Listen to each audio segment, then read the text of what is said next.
Assalamualaikum warahmatullahi wabarakatuh.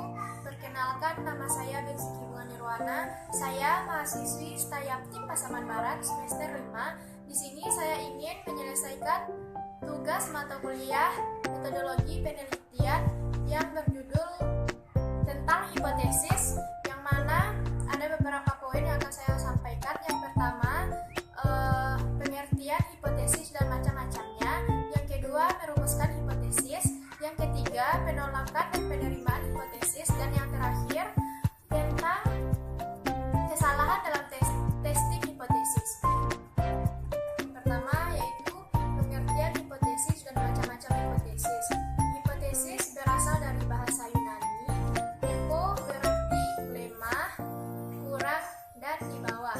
Sementara tesis ialah berarti teori atau pernyataan yang disajikan sebagai bukti, sehingga dapat diartikan sebagai pernyataan yang masih lemah kebenarannya dan perlu dibuktikan, atau dugaan yang sifatnya masih sementara. Hipotesis juga diartikan sebagai pernyataan keadaan populasi yang akan diuji kebenarannya menggunakan data atau informasi melalui sampel dan dirumuskan berdasarkan teori, dugaan, dan pengalaman.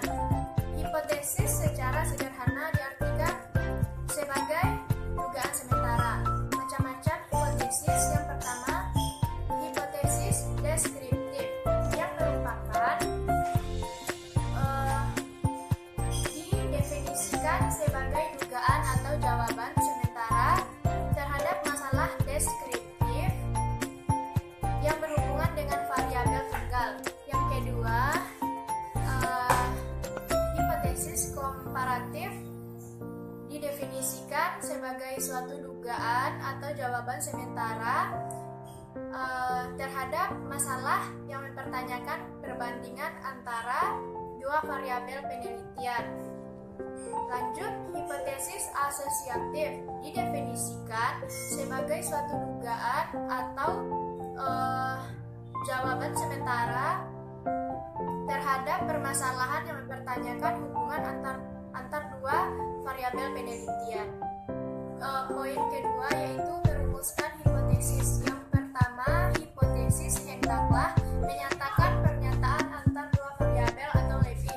Yang kedua, hipotesis hendaklah dapat diuji. Yang ketiga, hipotesis hendaklah dinyatakan dalam kalimat deklaratif. Dan yang terakhir, hipotesis hendaklah dirumuskan secara jelas dan padat.